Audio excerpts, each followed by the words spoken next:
It's Wednesday once again, and therefore we have another Bleach chapter. Sorry it's a bit late, this chapter came out at the worst possible time for me. I literally just left for a lecture and it came out, and I've only just been able to get off to be able to do this review, so please bear with me, sorry it's late. Also, I'd just like to say, please subscribe to my videos. We're almost at 80, and that would mean a lot to me to reach 80. I only just started recently, and that's a really nice milestone. But anyway, enough of that. Let's get on with the chapter. Bleach 512. Everything but the rain. There's been a fair bit of controversy and debate about this chapter, which I'll get into when I'm finished. And it starts off with someone saying, "Do not vanish, do not vanish." Not even the power of Genryusai could stop the Quincy invasion. And then suddenly something shatters. And by this point, you can probably tell already what it is. But you see someone smile, and he's like, "At last." And it's Akon, and he's pretty beaten up. And he's like, "I wanted to open it from this side a bit earlier, but it didn't work." And then he falls unconscious, or maybe even dies. This was perhaps Akon's last gallant act of bravery. But he's got, like, Quincy throwing knives in his back. And then you see a new Sternritter, and he's called Shaz Domino.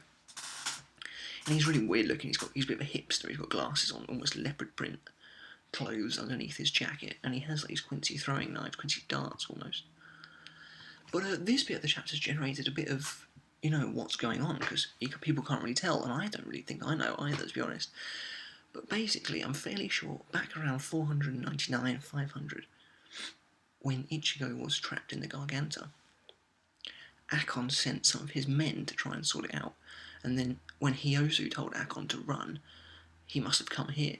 They've set up a box with terminals at either corner, on the corners.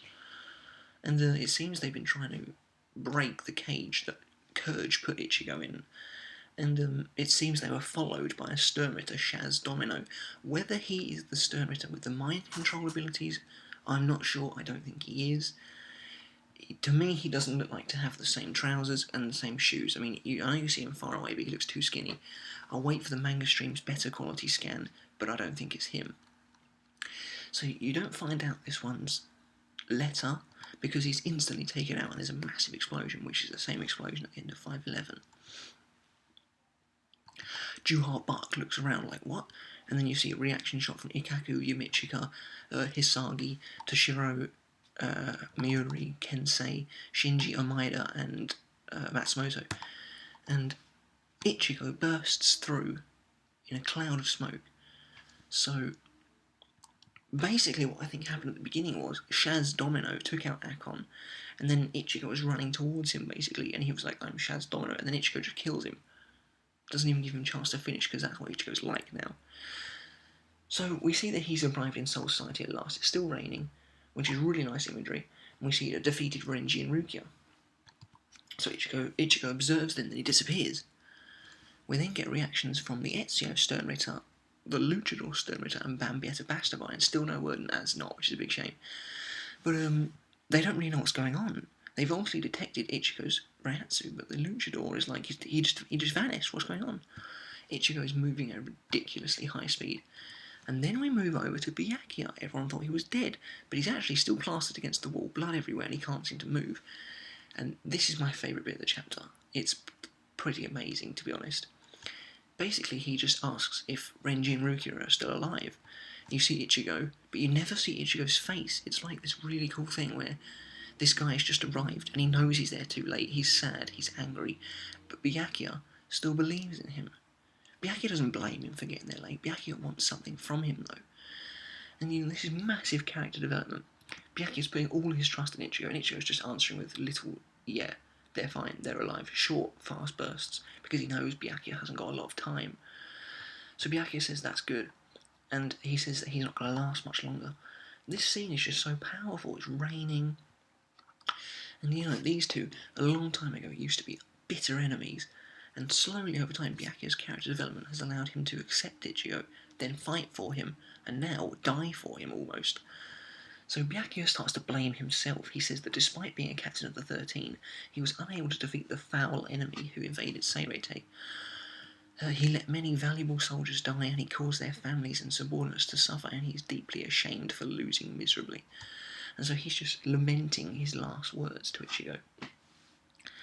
And he says that, and we also see that he's lost an arm. On the other hand, Ichigo's a human, and normally he shouldn't be involved in any of this, and he shouldn't even be here right now. But Byakuya says that he's got a favour to ask. In his last moments, he has a favour to ask Ichigo. It's so powerful stuff. He asks Ichigo to forgive this despicable behaviour and please protect Soul Society. And you can see that Byakuya's actually crying, which is a pretty fucking big deal. And yeah, so you get this amazing shadow picture of Ichigo, and Byakuya's like, save Soul Society, Ichigo Kurosaki. And you see this cool picture of Ichigo's face. He's looking badass. He's angry as hell. And then we move over to Hashvald and Juha Bach, and Hashvald comments that this must be Ichigo Kurosaki, and Bach agrees with him. And they're about to leave when suddenly something almost like a spear, a jet black spear, slams into the floor in front of Bach, stopping him from going anywhere. And it's Tensa Zangetsu. And Bach's like, oh, it's you. You know, he's looking angry, he's ready for a fight. He's not happy that Ichigo showed up. And so Ichigo grabs Tensa Zangetsu and he stands there, holds it like that. And the final showdown. Probably not, but there is a big battle right here, right now.